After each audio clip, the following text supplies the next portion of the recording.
कक्षा 12 के प्रिय विद्यार्थियों, आज हम विषय 9 शासक और इतिवृत्त मुगल दरबार लगभग 16वीं और 17वीं शताब्दियाँ, इस विषय में विस्तार से चर्चा करेंगे। मुगल साम्राज्य के शासक स्वयं को एक विशाल और विजातीय जनता पर शासन करने के लिए नियुक्त मानते थे। हालांकि असलियत में राजनीतिक परिस्थितियां इस भव्य दृष्टि को सीमाबद्ध कर देती थी, फिर भी ऐसी दृष्टि सदैव महत्वपूर्ण रही। इस दृष्टि के प्रचार प्रसार का एक तरीका राजवंशी इतिहास लिखवाना था। मुगल राजाओं ने दरबारी इतिहासकारों को विवरणों के लेखन का कार्य सौंपा। इन विवरणों में बादशाह के समय की घटनाओं का लेखा जोखा दिया गया।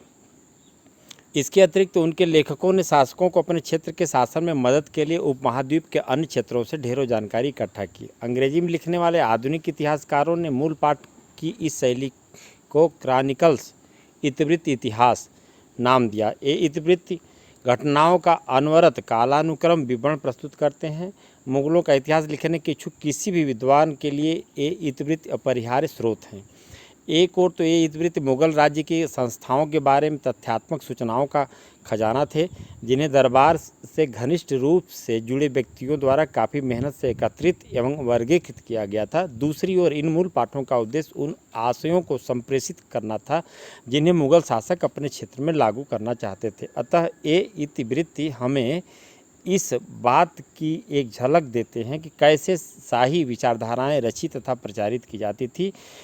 इस अध्याय में मुगल साम्राज्य के इस समृद्ध और लुभावने आयाम की कार्यप्रणाली पर विस्तार से प्रकाश डाला जाएगा।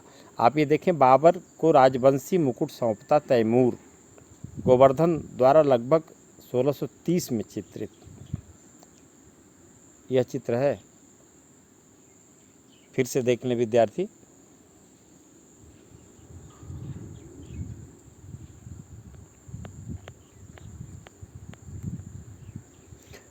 मुगल शासक और उनका साम्राज्य। मुगल नाम मंगोल से व्युत्पन्न हुआ है। यद्यपि आज यह नाम एक साम्राज्य की भव्यता का एहसास कराता है, लेकिन राजवंश के शासकों ने स्वयं के लिए यह नाम नहीं चुना था। उन्होंने अपने को तैमूरी कहा, क्योंकि पितृपक्ष से वे तुर्की शासक तैमूर के वंशज थे। पहला मुगल शासक बाबर मातृपक्ष से चंगेज खां का संबंधित था। वहीं तुर्की बोलता था और उसने मंगोलों का उपहास करते हुए उन्हें बर्बर गिरोह के रूप में उल्लिखित किया था। 16वीं शताब्दी के दौरान यूरोपियों ने परिवार की इस शाखा के भारतीय शासकों का वर्णन करने के लिए मुगल शब्द का प्रयोग किया। 16वीं शताब्दी से ही इस शब्द का निरंतर प्रयोग होता रहा है। यहाँ तक कि रडयार्ड किपलिंग की जंगल बुक के युवा नायक मंगोली का नाम भी इससे व्युत्पन्न हुआ है।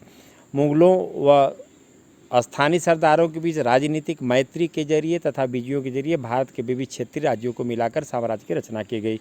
साम्राज्य के संस्थापक जहीरुद्दीन बाबर को उसके मध्य एशियाई स्वदेश फरगाना से प्रतिद्वंदी उज़्बेकों ने भाग लिया था।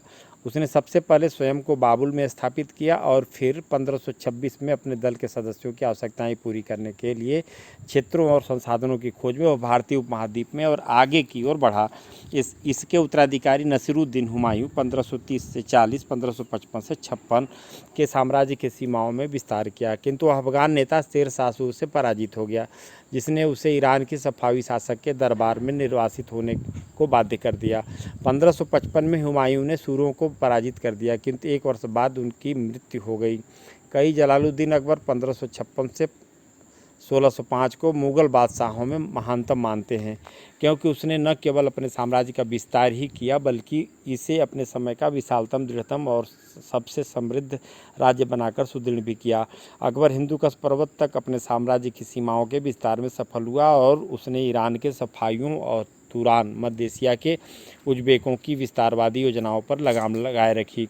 अकबर के बाद जहांगीर 1605 से 1627, शाहजहां 1628 से 58 और औरंगजेब 1658 से 1707 के रूप में भिन्न भिन्न व्यक्तियों वाले 3 बहुत योग्य उत्तराधिकारी हुए। इनके अधीन क्षेत्रीय विस्तार जारी रहा, यद्यपि इनकी गति काफ़ी धीमी रही। तीनों शासकों ने शासन के विविध यंत्रों को बनाए रखा और उन्हें सुदृढ़ किया। ये आप देखें।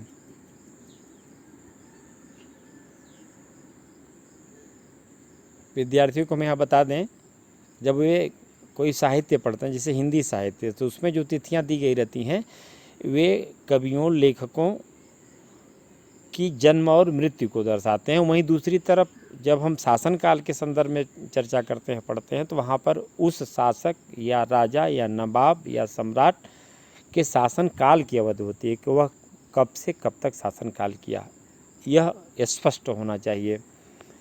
और साथ में देखिए आप 16वीं और 17वीं शताब्दी के दौरान शाही संस्थाओं के ढांचे का निर्माण हुआ। इसके अंतर्गत प्रशासन और कराधान के प्रभावशाली तरीके शामिल हुए। मुगल शक्ति का सुस्पष्ट केंद्र दरबार था। यहाँ राजनीतिक संबंध गढ़े जाते थे, साथ ही श्रेणियाँ और हैसियतें परिभाषित की जाती थीं।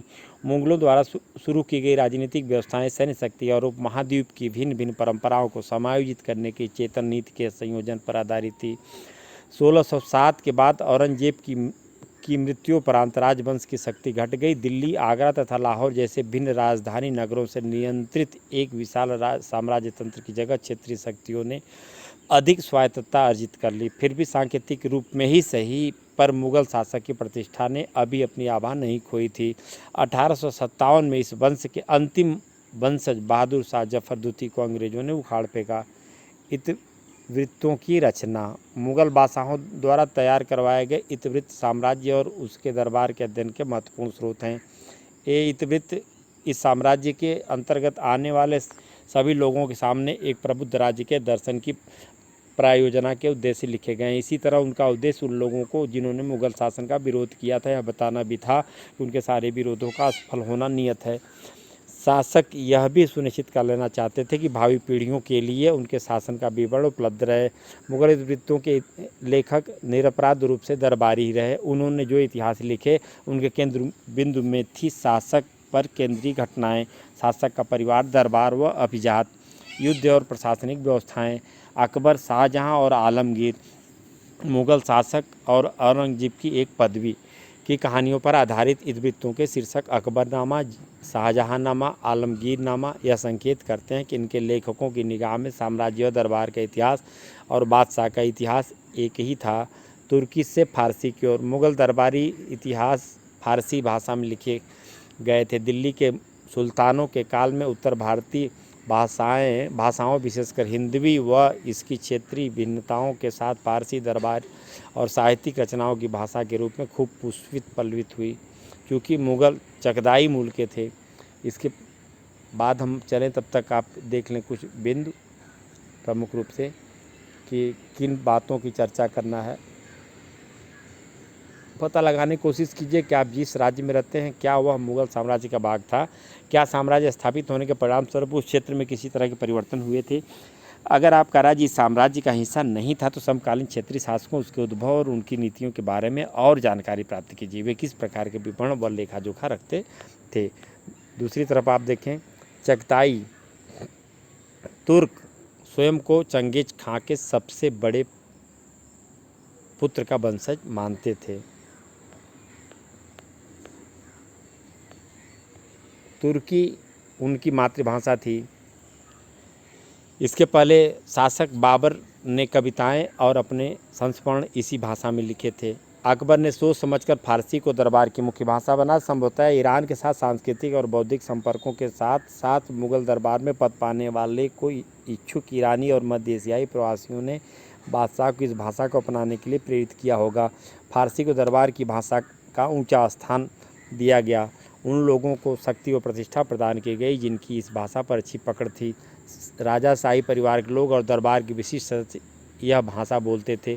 कुछ और आगे यह सभी स्तरों के प्रशासन की भाषा बन गई, जिसमें लेखाकारों, लिपकों तथा अन्य अधिकारियों ने भी इसे सीख लिया। जहाँ जहाँ फारसी प्रत्यक्ष प्रयोग में नहीं थे वहाँ भी राजस्थानी, मराठी, यहाँ तक कि तमिल में शासकीय लेखों की भाषा को इसकी शब्दावली और मुहावरों ने व्यापक रूप से प्रभावित किया। क्योंकि 16वीं और 17वीं शताब्दी के दौरान फारसी का प्रयोग करने वाले लोग उपमहाद्वीप के कई अलग अलग क्षेत्रों से आए थे और वे अन्य भारतीय भाषाएँ भी बोलते थे। अतः स्थानीय मुहावरों को समाविष्ट करने से फारसी का भी भारतीकरण हो गया। फारसी के हिंदवी के साथ पारस्परिक संपर्क से उर्दू के रूप एक नई भाषा निकल कर आई।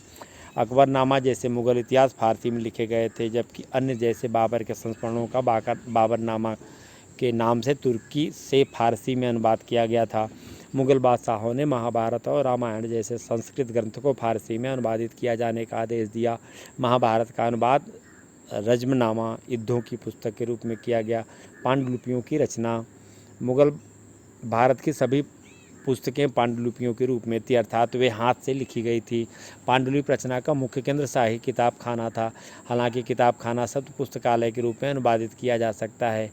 यह दरअसल एक लिपिघर था, अर्थात ऐसी जगह जहां बादशाह की पांडुलिपियों का संग्रह रखा जाता था, नई पांडुलिपियों की रचना की जाती थी। पांडुलिपियों की रचना में विविध प्रकार के कार्य करने वाले बहुत लोग शामिल होते थे। कागज बनाने वालों की पांडुलिपि के पन्ने तैयार करने, सुलेखकों की पाठ की नकल रचना करने, कोप्तगरों की पृष्ठों को चमकाने के लिए, चित्रकारों की पाठ से दृश्यों को चित्रित करने के लिए और जिल्द साजों की प्रत्येक पन्नों को इकट्ठा कर उसे अलंकृत आवरण में बैठाने के लिए आवश्यकता होती थी। तैयार पांडुलिपि को एक बहुमूल्य वस्तु, बौद्धिक संपदा और सौंदर्य के कार्य के रूप में देखा जाता था। इस तरह के सौंदर्य को अस्तित्व में लाकर इन पांडुलिपियों के संरक्षक मुगल बादशाह अपनी शक्ति को दर्शा रहे थे। इसी तरह इन पांडुलिपियों की वास्तविक रचना में शामिल कुछ लोगों को भी पदवियों व पुरस्कारों के रूप में पहचान मिली। इनमें सुलेखकों और चित्रकारों को तो उच्च सामाजिक प्रतिष्ठा मिली, जबकि अन्य जैसे कागज बनाने वाले अथवा जिल्दसाज गुमनाम कारीगर ही रह गए। सुलेखन अर्थात हाथ से लिखने की कला अत्यंत महत्वपूर्ण कौशल मानी जाती थी। इसका प्रयोग भिन्न शैलियों में होता था। नस्तलीक अकबर की पसंदीदा शैली थी। यह एक ऐसी तरल शैली थी जिसे लंबे सपाट प्रभावी ढंग से लिखा जाता था, जिसे 5 से 10 मिलीमीटर की नोक वाले छटे हुए सरकंडे, जिसे कलम कहा जाता था, के टुकड़े से स्याही में डुबोकर लिखा जाता था। सामान्यतः कलम की नोक में बीच में छोटा सा चीरा लगा दिया जाता था ताकि वह स्याही आसानी से सोख ले। हम आगे आपको बताएं इससे पहले जो कुछ चित्र हैं या तथ्य हैं उनको हम आपके सामने रखते हुए आगे बढ़ते हैं। लिखित शब्द की उड़ान। अबुल फजल के शब्दों में लिखित शब्द विगत युगों की बुद्धिमत्ता को मूर्त रूप दे सकता है और इस तरह वह बौद्धिक प्रगति का साधन बन सकता है। उच्चारित शब्द उनके दिलो दिमाग में जाता है जो उसे सुनने के लिए उपस्थित होता है। लिखित शब्द न केवल पास रहने वालों बल्कि दूर स्थित लोगों को भी समझदारी सिखाता है। अगर लिखित शब्द न हो तो उच्चारित शब्द तो बहुत जल्दी ही मर जाएगा। हमारे पास उन लोगों की कोई निशानी नहीं रह जाएगी जो दिवंगत हो चुके हैं। सामान्य समझ के लोग तो अक्षरों को एक गहरी आकृति मात्र मानते हैं, पर गहराई से देखने वाले लोगों को इसमें एक प्रज्ञादीप चिरागे सिनासाई नज़र आता है। अपनों में हजारों किरणों के लिए होने के बावजूद लिखित शब्द का काला दिखता है, अथवा जिस ढंग से कहा जा सकता है कि यह एक ऐसा प्रकाश है जिस पर एक तिल है जो इसे बुरी नज़र से बचाता है। खत या पत्र समझदारी की तस्वीर है, विचारों की दुनिया से निकाला हुआ खाका है, दिन को लाने वाली गहरी रोशनी है, ज्ञान से भरा हुआ घना बादल है। पत्र मौन होते हैं फिर भी वे बोलते हैं, स्थिर होते हैं फिर भी वे सफ़र करते हैं, पन्ने पर फैले हुए फिर भी ऊपर की ओर उड़ान भरते हैं। ये बातें कही गई हैं लिखित शब्द की उड़ान। जो शब्द लिखे जाते हैं उनके मायने क्या है।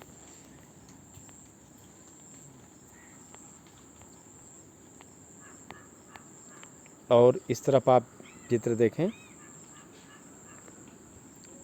नस्तलीक शैली में लिखा हुआ एक पन्ना जिसे अकबर के दरबार के सबसे सुलेखों में से एक काश्मीर के मोहम्मद हुसैन लगभग 1575 से 1605 द्वारा तैयार किया गया था।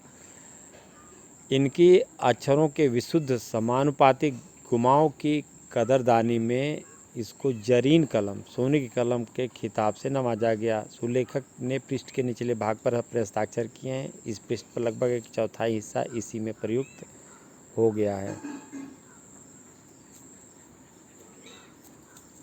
ये देखें आप। आज तैयार होने वाली पुस्तकें किन मायनों में मुगल इतिवृत्तियों की रचना के तरीकों से भिन्न अथवा समान है। रंगीन चित्र। जैसा कि हमने पिछले अनुभाग में पढ़ा कि मुग़ल पांडुलिपियों की रचना में चित्रकार भी शामिल थे। एक मुग़ल बादशाह के शासन की घटनाओं का विवरण देने वाले इतिहासों में लिखित पाठ के साथ ही उन घटनाओं को चित्रों के माध्यम से दृश्य के रूप में वर्णित किया जाता था। जब किसी पुस्तक में घटनाओं अथवा विषयों को दृश्य रूप में व्यक्त किया जाना होता था तो सुलेखक उसके आसपास के पृष्ठों को खाली छोड़ देते थे। चित्रकार शब्दों में वर्णित विषय को अलग से चित्र रूप में उतार कर वहाँ संलग्न कर देते थे। ये लघु चित्र होते थे जिन्हें पांडुलिपि के पृष्ठों पर आसानी से लगाया और देखा जा सकता था। चित्रों को न केवल किसी पुस्तक के सौंदर्य को बढ़ावा देने वाला बल्कि उन्हें तो लिखित माध्यम से राजा और राजा की शक्ति के विषय में जो बात कही न जा सकी हो ऐसे विचारों के संप्रेषण का भी एक सशक्त माध्यम माना जाता था। इतिहासकार अबुल फजल ने चित्रकारी का एक जादुई कला के रूप में वर्णन किया है। उसकी राय में यह कला किसी निर्जीव वस्तु को भी इस रूप में प्रस्तुत कर सकती है जैसे उसमें जीवन हो। बादशाह, उसके दरबार तथा उसमें हिस्सा लेने वाले लोगों का चित्रण करने वाले चित्रों की रचना को लेकर शासकों और मुसलमान रूढ़िवादी वर्ग के प्रतिनिधियों अर्थात उलेमा के बीच निरंतर तनाव बना रहा। उलेमा ने कुरान के साथ साथ हदीस जिसमें पैगंबर मोहम्मद के जीवन से एक ऐसा ही प्रसंग वर्णित है में प्रतिष्ठापित मानव रूपों के चित्रण पर इस्लामी प्रतिबंध का आह्वान किया।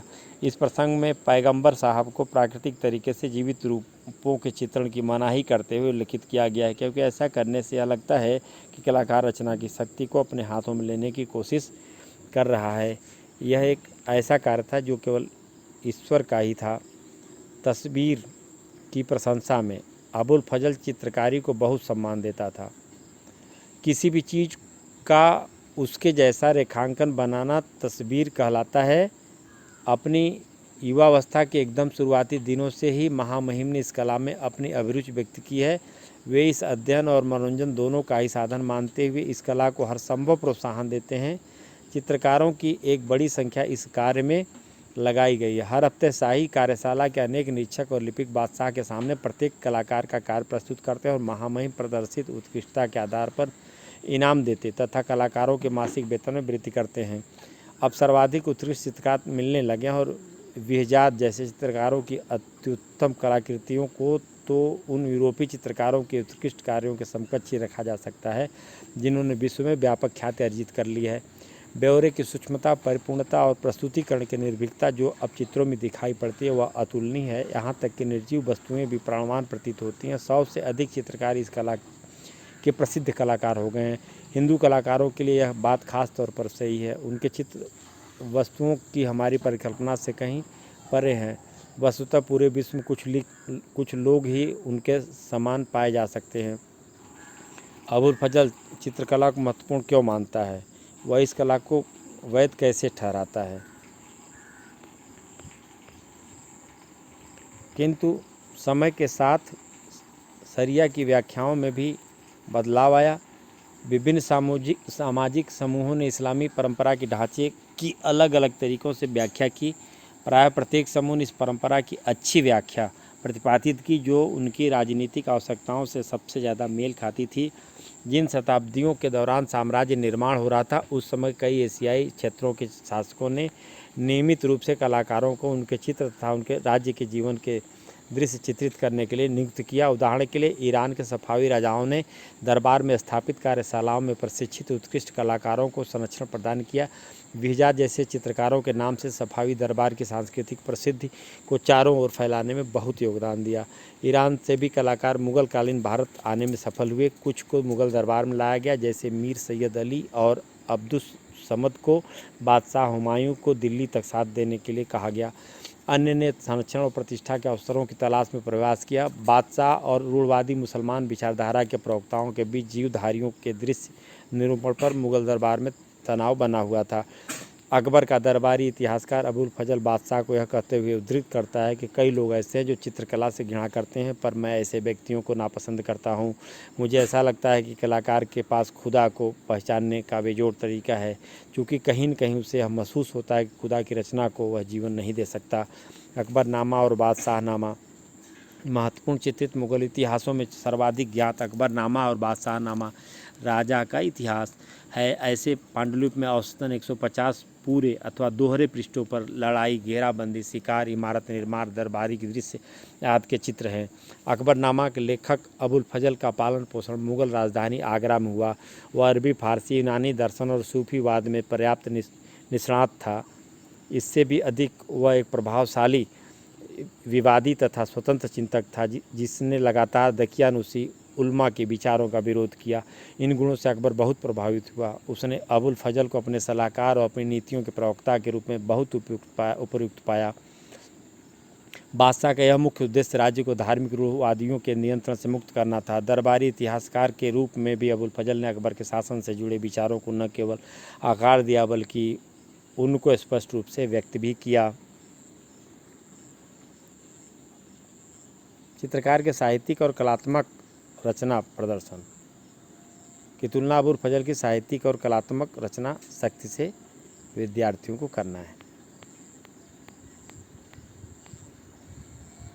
1589 में शुरू कर अबुल फजल ने अकबरनामा पर 13 वर्षों तक कार्य किया और इस दौरान कई बार उसके प्रारूप में सुधार किए। यह इतिहास घटनाओं के वास्तविक विवरणों, वाकई शासकीय दस्तावेजों तथा जानकार व्यक्तियों के मौखिक प्रमाणों जैसे विभिन्न प्रकार के साक्ष्यों पर आधारित है। अकबरनामा को 3 जिल्दों में विभाजित किया गया है, जिसमें से प्रथम 2 इतिहास हैं। तीसरी जिल्द आईने अकबरी है। पहली जिल्द में आदम से लेकर अकबर के जीवन के खगोलीय कालचक्र तक 30 वर्ष का मानव जाति का इतिहास है। दूसरी जिल्द अकबर के 46वें शासन वर्ष 1601 पर ख़त्म होती है। अगले ही वर्ष अबुल फजल राजकुमार सलीम द्वारा तैयार किए गए षड्यंत्र का शिकार हुआ और सलीम के सहापराधी वीर सिंह बुंदेला द्वारा उसकी हत्या कर दी गई। अकबरनामा का लेखन राजनीतिक रूप से महत्वपूर्ण घटनाओं के समय के साथ विवरण देने के पारंपरिक ऐतिहासिक दृष्टिकोण से किया गया। इसके साथ ही तिथियों और समय के साथ होने वाले बदलावों के उल्लेख के बिना ही अकबर के साम्राज्य के भौगोलिक, सामाजिक, प्रशासनिक और सांस्कृतिक सभी पक्षों का विवरण प्रस्तुत करने का अभिनव तरीके से भी इसका लेखन हुआ। आईने अकबरी में मुग़ल साम्राज्य को हिंदुत्व, जैनों, बौद्धों और मुसलमानों की भिन्न भिन्न आबादी वाले तथा एक मिश्रित संस्कृति वाले साम्राज्य के रूप में प्रस्तुत किया है। अबुल फजल की भाषा बहुत अलंकृत थी और चूँकि इस भाषा के पाठों को ऊँची आवाज़ में पढ़ा जाता था, अतः इस भाषा में लय तथा कथन शैली को बहुत महत्व दिया जाता था। इस भारतीय फारसी शैली को दरबार में संरक्षण मिला। अबुल फजल का एक शिष्य अब्दुल हमीद लाहौरी बादशाहनामा के लेखक के रूप में जाना जाता है। इसकी योग्यताओं के बारे में सुनकर बादशाह शाहजहां ने उसे अकबरनामा के नमूने पर अपने शासन का इतिहास लिखने के लिए नियुक्त किया। बहादुर शाहनामा भी सरकारी इतिहास है। इसकी 3 जिल्दें दफ्तर हैं और प्रत्येक जिल्द 10 चंद्र वर्षों का ब्यौरा देती हैं। लाहौरी ने बादशाह के शासन 1627 से 47 के पहले 2 दशकों पर पहला व दूसरा दफ्तर लिखा। इन जिल्दों में बाद में शाहजहां के वजीर सादुल्लाह खान ने सुधार किया।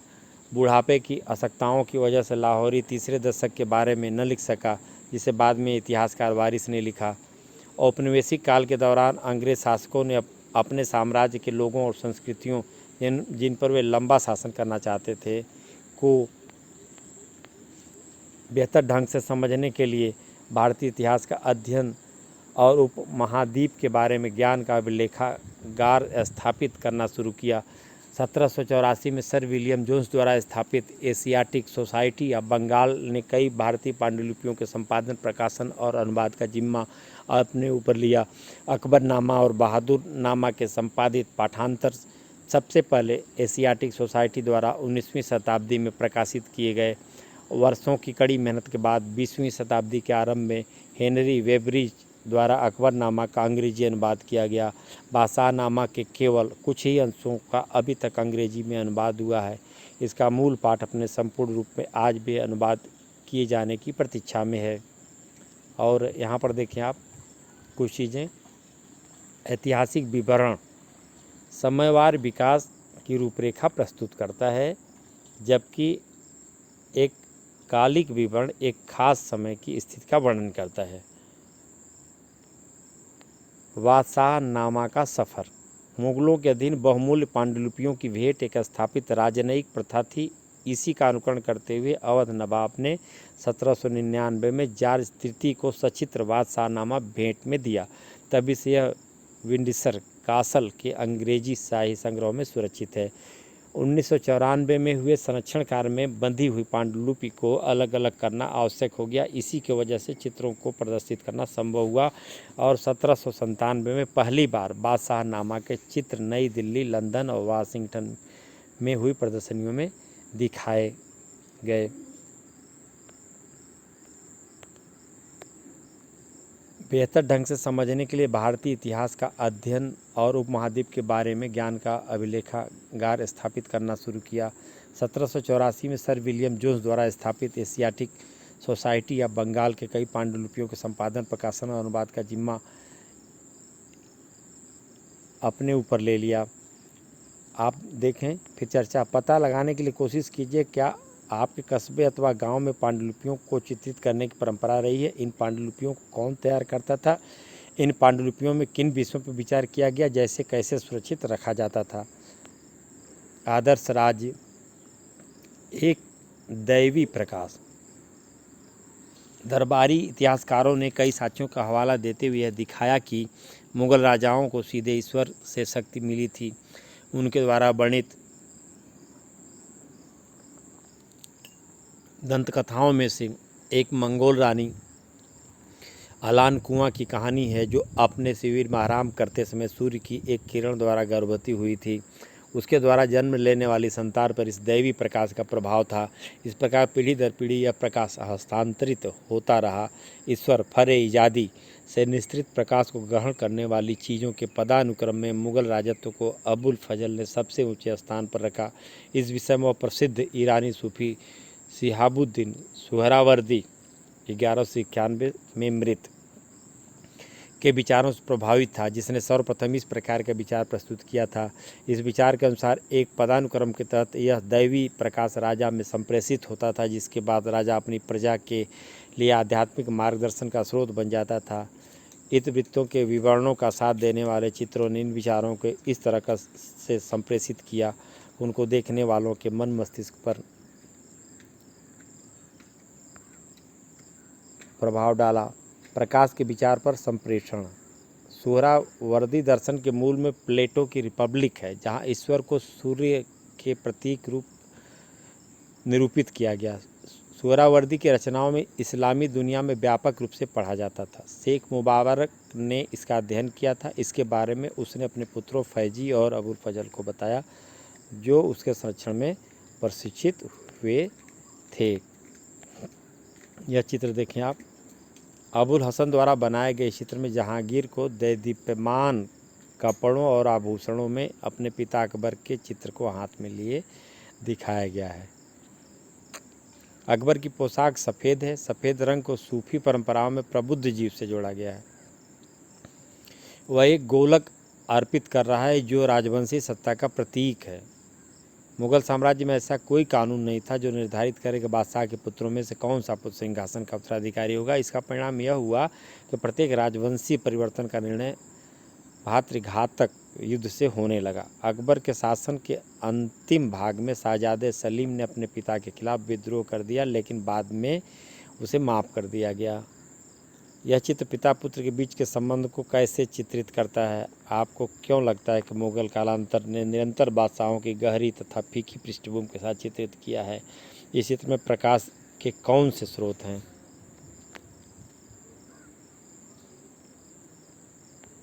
अभी हमने आपसे बताया कि मन मस्तिष्क पर अस्थायी प्रभाव डाला। 17वीं शताब्दी से मुगल कलाकारों ने बादशाहों को प्रभामंडल के साथ चित्रित करना शुरू किया। ईश्वर के प्रकाश के प्रतीक के रूप इस प्रभामंडलों को उन्होंने ईसा और वर्जिन मेरी के यूरोपीय चित्रों में देखा था। सुलह ए कुल एकीकरण का एक स्रोत मुगल इतिवृत्त साम्राज्य को हिंदुओं, जैनों, जरतुस्तियों और मुसलमानों जैसे अनेक भिन्न भिन्न नृजातीय और धार्मिक समुदायों को समाविष्ट किए हुए साम्राज्य के रूप में प्रस्तुत करते हैं। सभी तरह की शांति और स्थायित्व के स्रोत रूप में बादशाह सभी धार्मिक और नृजातीय समूहों से ऊपर होता था। इसके बीच मध्यस्थता करता था तथा यह सुनिश्चित करता था कि न्याय और शांति बनी रहे। अबुल फजल सुलह ए कुल पूर्व शांति के आदर्श को प्रबुद्ध शासन की आधारशिला बताता है। सुलह ए कुल में यूँ तो सभी धर्मों और मतों को अभिव्यक्ति की स्वतंत्रता थी, किंतु उसकी यह शर्त थी कि वे राज्य सत्ता को क्षति नहीं पहुंचाएंगे अथवा आपस में नहीं लड़ेंगे। सुलह ए कुल का आदर्श राज्य नीतियों के जरिए लागू किया गया। मुगलों के अधीन अभिजात वर्ग मिश्रित किस्म का था, अर्थात उसमें ईरानी, तुरानी, अफगानी, राजपूत, दक्षिणी सभी शामिल थे। इन सबको दिए गए पद और पुरस्कार पूरी तरह से राजा के प्रति उनकी सेवा और निष्ठा पर आधारित थे। इसके अलावा अकबर ने 1563 में तीर्थ यात्रा कर तथा 1564 में जजिया को समाप्त कर दिया, क्योंकि यह दोनों कर धार्मिक पक्षपात पर आधारित थे। साम्राज्य के अधिकारियों को प्रशासन में सुलह ए कुल के नियम का अनुपालन करने के लिए निर्देश दिए गए। सभी मुगल बादशाहों ने उपासना स्थलों के निर्माण व रखरखाव के लिए अनुदान दिए। यहाँ तक कि युद्ध के दौरान जब मंदिरों को नष्ट कर दिया जाता था तो बाद में उनकी मरम्मत के लिए अनुदान जारी किए जाते थे। ऐसा हमें शाहजहाँ और औरंगजेब के शासन में पता चलता है। हालांकि औरंगजेब के शासनकाल में गैर मुसलमान प्रजा पर जजिया फिर से लगा दिया गया। इस तरफ आप चित्र देखें।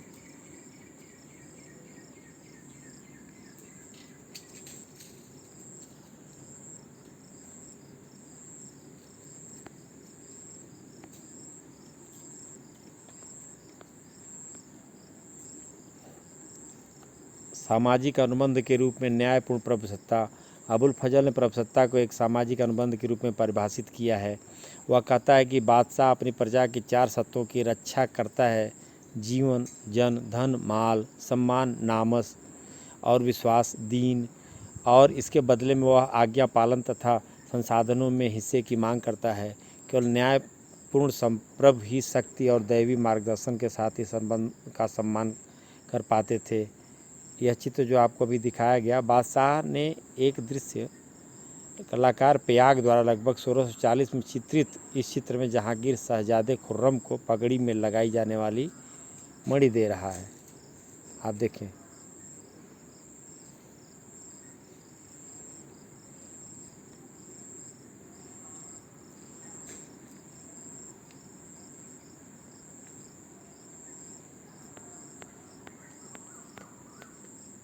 यह चित्र अबुल हसन नामक एक कलाकार द्वारा बनाए गए चित्र में दरिद्रता की आकृति को मारते हुए जहांगीर। कलाकार ने यहाँ लक्ष्य को गहरे बादल के आवरण में दिखाकर बताने की चेष्टा की है कि यदि यह कोई वास्तविक व्यक्ति नहीं बल्कि एक अमूर्त लक्षण को प्रतीक के रूप में दिखाता है, एक मानवीय रूप है। कला और साहित्य में मानवीकरण के इस ढंग को रूपक कथा कहा जाता है। न्याय की जंजीर को स्वर्ग से उतरते हुए दिखाया गया है। आप देखें।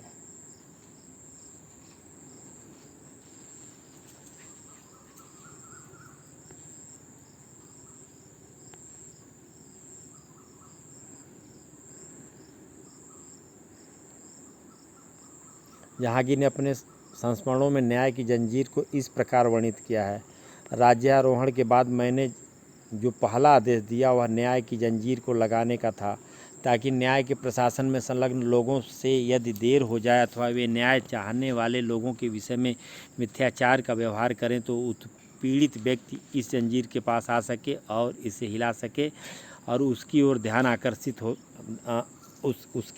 आकर्षित हो सके। इस जंजीर को शुद्ध सोने से बनाया गया था। यह 30 गज लंबी तथा इसमें 60 घंटियाँ लगी हुई थीं।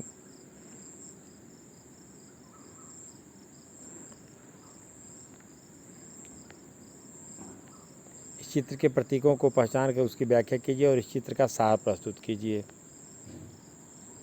न्याय के विचार के दृश्य के रूप में निरूपण हेतु अनेक प्रतीकों की रचना की गई। न्याय के विचार को मुगल राजतंत्र में सर्वोत्तम सद्गुण माना गया। कलाकारों द्वारा प्रयुक्त सर्वाधिक पसंदीदा प्रतीकों में से एक था एक दूसरे के साथ चिपटकर शांतिपूर्वक बैठे हुए शेर और बकरी या फिर गाय। इसका उद्देश्य राज्य को एक ऐसे क्षेत्र के रूप में दिखाना था जहाँ दुर्बल और सबल सभी परस्पर सद्भाव से रहते थे। बादशाहनामा के दरबारी दृश्यों में ऐसे प्रतीक का अंकन बादशाह के सिंहासन के ठीक नीचे एक आले में हुआ है। मुगल साम्राज्य में न्याय को राजतंत्र का इतना महत्वपूर्ण सद्गुण क्यों माना जाता था? राजधानियाँ और दरबार। राजधानी नगर। मुगल साम्राज्य का हृदय स्थल उसका राजधानी नगर था, जहां दरबार लगता था। 16वीं और 17वीं शताब्दियों के दौरान मुगलों की राजधानियां बड़ी तेज़ी से स्थानांतरित होने लगी। हालांकि बाबर ने लोदियों की राजधानी आगरा पर अधिकार कर लिया था, तथापि उसके शासन के 4 वर्षों के दौरान राजसी दरबार भिन्न भिन्न स्थान पर लगाए जाते रहे। 1560 के दशक में अकबर ने आगरा के किले का निर्माण करवाया। इसे आसपास के क्षेत्रों की खदानों से लाए गए लाल बलुआ पत्थर से बनवाया गया था। 1570 के दशक में उसने फतेहपुर सीकरी में एक नई राजधानी बनाने का निर्णय लिया। इस निर्णय का एक कारण यह हो सकता है कि सीकरी अजमेर को जाने वाली सीधी सड़क पर स्थित था, जहाँ शेख मोइनुद्दीन चिश्ती की दरगाह उस समय तक एक महत्वपूर्ण तीर्थ स्थल बन चुकी थी। मुगल बादशाह के चिश्ती सिलसिले के सूफियों के साथ घनिष्ठ संबंध बने। अकबर ने सीकरी में जुम्मा मस्जिद के बगल में ही शेख सलीम चिश्ती के लिए सफ़ेद संगमरमर का एक मकबरा बनाने का आदेश दिया। विशाल मेहराबी प्रवेशद्वार, बुलंद दरवाज़ा के निर्माण का उद्देश्य वहां आने वाले लोगों को गुजरात में मुगल विजय की याद दिलाता था। 1585 में उत्तर पश्चिम को और अधिक नियंत्रण में लाने के लिए राजधानी को लाहौर स्थानांतरित कर दिया गया। इस तरह 13 वर्षों तक अकबर ने इस सीमा पर गहरी चौकसी बनाए रखी। शाहजहां ने विवेकपूर्ण राजकोषीय नीतियों को आगे बढ़ाया तथा इमारत निर्माण के अपने शौक को पूरा करने के लिए पर्याप्त धन इकट्ठा कर लिया। जैसा कि आपने पहले के शासकों के संदर्भ में देखा, राजतंत्रीय संस्कृतियों में इमारत निर्माण कार्य राजवंशी सत्ता, धन तथा प्रतिष्ठा का सर्वाधिक स्पष्ट और ठोस प्रतीक था। मुसलमान शासकों के संदर्भ में इसे धर्मनिष्ठा के एक कार्य के रूप में भी देखा जाता था। 1648 में दरबार सेना व राजसी खानदान आगरा से नई निर्मित शाही राजधानी शाहजहानाबाद चले गए। दिल्ली के प्राचीन रियासी नगर में शाहजहानाबाद एक नई और शाही आबादी था। यहाँ लाल किला, ये पहले इस चित्र को देख लें आप। बुलंद दरवाज़ा, फतेहपुर सीकरी, ये है फतेहपुर सीकरी। जब भी मौका मिले तो इतिहास के विद्यार्थी या अन्य विद्यार्थी भी इन स्थानों पर जाकर भ्रमण कर सकते हैं। शासक, यहाँ देखें आप, यहाँ लाल किला, जामा मस्जिद, चांदनी चौक के बाजार की वृक्ष, वीथी और अभिजात वर्ग के बड़े बड़े घर थे। शाहजहाँ का एक नया शहर विशाल एवं भव्य राजतंत्र की ज़्यादा औपचारिक कल्पना को व्यक्त करता था। मुगल दरबार। शासक पर केंद्रित दरबार की भौतिक व्यवस्था ने शासक के अस्तित्व को समाज के हृदय के रूप में प्रदर्शित किया। इसका केंद्र बिंदु इस प्रकार राज सिंहासन अथवा तख्ता, जिसने संप्रभ के कार्यों को भौतिक स्वरूप प्रदान किया था। इसे एक ऐसे स्तंभ के रूप में देखा जाता था जिस पर धरती टिकी हुई थी। सहस्राब्दियों से भारत में राजतंत्र का प्रतीक रही छतरी शासक की कांति को सूर्य की कांति से पृथक करने वाली मानी जाती थी। इतिवृत्तों ने मुगल संभ्रांत वर्गों के बीच हैसियत को निर्धारित करने वाले नियमों को बड़ी सुस्पष्टता से सामने रखा है। दरबार में किसी की हैसियत इस बात से निर्धारित होती थी कि वह शासक के कितना पास और दूर बैठा है।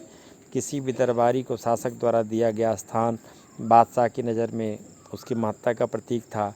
एक बार जब बादशाह सिंहासन पर बैठ जाता था तो किसी को भी अपनी जगह से कहीं और जाने की अनुमति नहीं थी और न ही कोई अनुमति के बिना दरबार से बाहर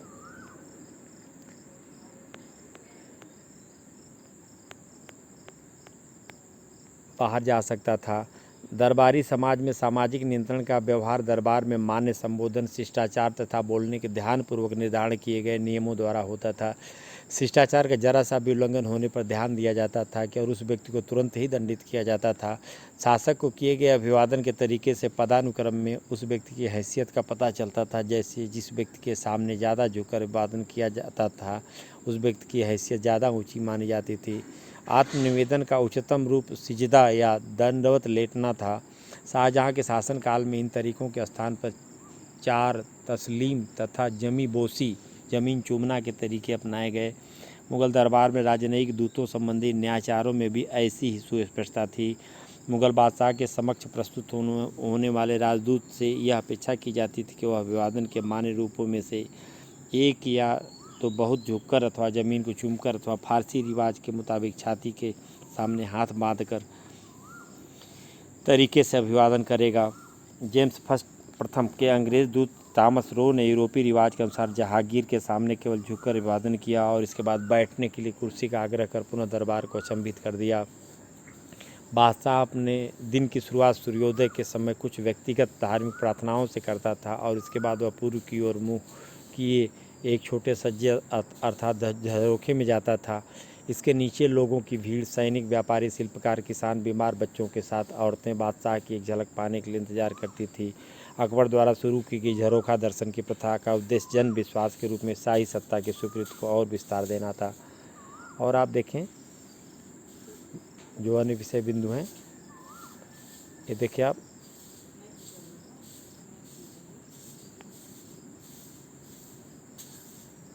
दरबार अकबरी। अबुल फजर अकबर के दरबार का बड़ा सजीव विवरण देते हुए कहता है, जब भी महामहिम दरबार लगाते हैं तो एक विशाल ढोल पीटा जाता है और साथ साथ अल्लाह का गुणगान होता है। इस तरह सभी वर्गों के लोगों को सूचना मिल जाती है कि महामहिम के पुत्र, पौत्र, दरबारी और वे सभी जिन्हें दरबार में प्रवेश की अनुमति हाजिर होते हैं और कॉर्निश कर अपने स्थान पर खड़े रहते हैं। ख्याति प्राप्त विद्वज्जन तथा विशिष्ट कौशलों में निपुण व्यक्ति आदर व्यक्त करते हैं तथा न्याय अधिकारी अपनी रिपोर्ट प्रस्तुत करते हैं। महामहिम अपनी सामान्य अंतर्दृष्टि के आधार पर आदेश देते हैं और सभी मामलों को संतोषजनक ढंग से निपटाते हैं। इस पूरे समय के दौरान विभिन्न देशों से आए तलवारियों व पहलवान अपने को तैयार रखते हैं और महिला तथा पुरुष गायक अपनी बारी की प्रतीक्षा में रहते हैं। चतुर बाजीगर तथा मजाकिया कलाबाज भी अपने कौशल और दक्षता का प्रदर्शन करने को उत्सुक हैं। दरबार में होने वाली मुख्य गतिविधियों का वर्णन कीजिए। आप दरबार अकबरी से ले सकते हैं। कॉर्निश औपचारिक अभिवादन का एक ऐसा तरीका था जिसमें दरबारी दाएं हाथ की तलहटी को ललाट पर रखकर आगे की ओर सिर झुकाते थे। यह इस बात का प्रतीक था कि कॉर्निश करने वाला व्यक्ति अपने इंद्रिय और मन के स्थल को हाथ लगाते हुए झुककर विनम्रता के साथ शाही दरबार में अपने को प्रस्तुत कर रहा है। और देखें आप, अभिवादन का चार तस्लीम तरीके दाएं हाथ को ज़मीन पर रखने से शुरू होता है। इसमें तलहटी ऊपर की ओर होती है। इसके बाद हाथ को धीरे धीरे उठाते हुए व्यक्ति खड़ा होता है और तलहटी को सिर के ऊपर रखता है। ऐसी तस्लीम 4 बार की जाती है। तस्लीम का शाब्दिक अर्थ है आत्मनिवेदन। शब-ए बारात हिजरी कैलेंडर के 8वें महीने अर्थात 14वें सावन को पड़ने वाली पूर्ण चंद्र रात्रि है। भारतीय उपमहाद्वीप में प्रार्थनाओं और आतिशबाजियों के खेल द्वारा इस दिन को मनाया जाता है। ऐसा माना जाता है कि इस रात मुसलमानों के लिए आगे आने वाले वर्ष का भाग्य निर्धारण होता है और पाप माफ़ कर दिए जाते हैं। रत्न जड़ित सिंहासन। आगरा महल के सार्वजनिक सभा भवन में रखे शाहजहां के रत्न जड़ित सिंहासन तख्त-ए-मुरस्सा के बारे में बादशाह नामा में लिखा है। सिंहासन की भव्य संरचना में एक छतरी है जो 12 कोणीय स्तंभों पर टिकी हुई है। इसकी ऊंचाई सीढ़ियों से गुंबद तक 5 क्यूबिट लगभग 10 फुट है। अपने राज्यारोहण के समय महामहिम ने आदेश दिया कि 86 लाख रुपए के रत्न तथा बहुमूल्य पत्थर और 1 लाख तोला सोना जिसकी कीमत 14 लाख रुपए है से इसे सजाया जाना चाहिए। सिंहासन की साज सज्जा में 7 वर्ष लग गए। इसकी सजावट में प्रयुक्त हुए बहुमूल्य पत्थरों में रूबी था जिसकी कीमत 1 लाख रुपए थे और जिसे शाह अब्बास सफावी ने दिवंगत बादशाह जहांगीर को भेजा था। इस रूबी पर महान बादशाह तिमूर साहिब किरान, मिर्ज़ा शाहरुख, मिर्ज़ा उलूग बेग और शाह अब्बास के साथ साथ अकबर, जहांगीर और स्वयं महामहिम के नाम अंकित थे। यह चित्र देखें आप। आगरा में विवाह से पूर्व शहजादे औरंगजेब का सम्मान करते हुए शाहजहां। बादशाहनामा में पयाग द्वारा की गई चित्रकारी। मुगल। यह देखें आप। बादशाह को पहचानिए। औरंगजेब की एक पीला जामा। औरंगजेब को एक पीला जामा ऊपरी वस्त्र तथा छोटे छोटे बौरों वाले हरे जैकेट में दिखाया गया है।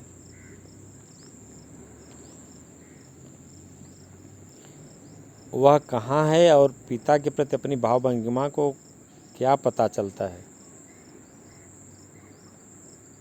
दरबारियों को कैसे दिखाया गया है। क्या आप बाईं ओर बड़ी पगड़ी वाले आकृतियों का पता लगा सकते हैं। ये विद्वानों के चित्र में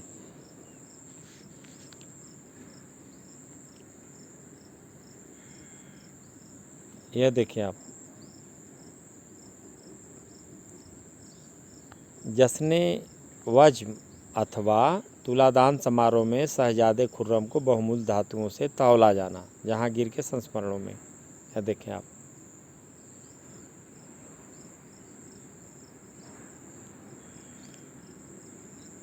झरोखे में 1 घंटा बिताने के बाद बादशाह अपनी सरकार के प्राथमिक कार्यों के संचालन हेतु सार्वजनिक सभा भवन दीवाने आम में आता था।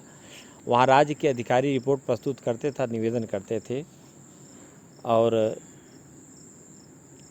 2 घंटे बाद बादशाह दीवाने खास में निजी सभा और गोपनीय मुद्दों पर चर्चा करता था। राज्य के वरिष्ठ मंत्री उसके सामने अपनी याचिकाएं प्रस्तुत करते थे और कर अधिकारी हिसाब का ब्यौरा देते थे। कभी कभी बादशाह उच्च प्रतिष्ठित कलाकारों के कार्यों तथा वास्तुमारों मीमार के द्वारा बनाए गए इमारतों के नक्शों को देखता था। सिंहासन और मोहरों की वर्षगांठ, ईद, शब बारात तथा होली जैसे कुछ विशिष्ट अवसरों पर दरबार का माहौल जीवंत हो उठता था। सजे हुए डिब्बों में रखी सुगंधित मोमबत्तियाँ और महलों की दीवारों पर लटके हुए रंग बिरंग बंदर मार आने वालों पर आश्चर्यजनक प्रभाव छोड़ते थे। मुगल शासक वर्ष में 3 मुख्य त्यौहार मनाए जाते थे। सूर्यवर्ष और चंद्रवर्ष के अनुसार शासक का जन्मदिन और वसंतागमन पर फारसी नववर्ष।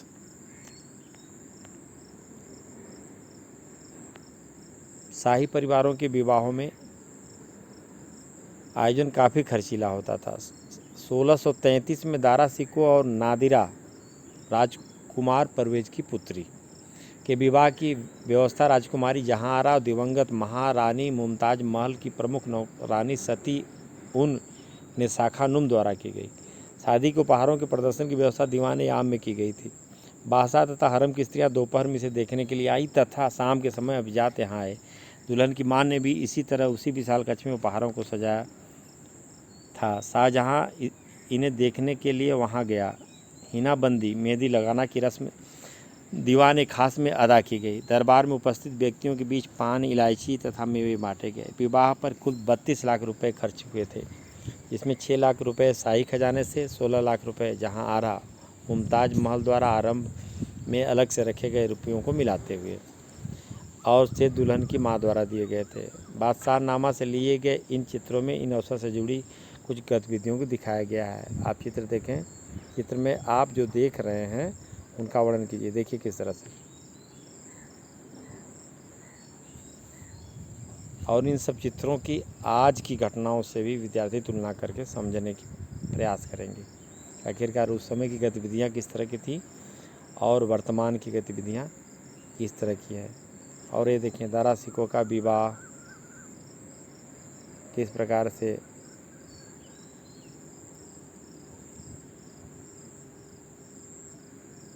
देखें आप।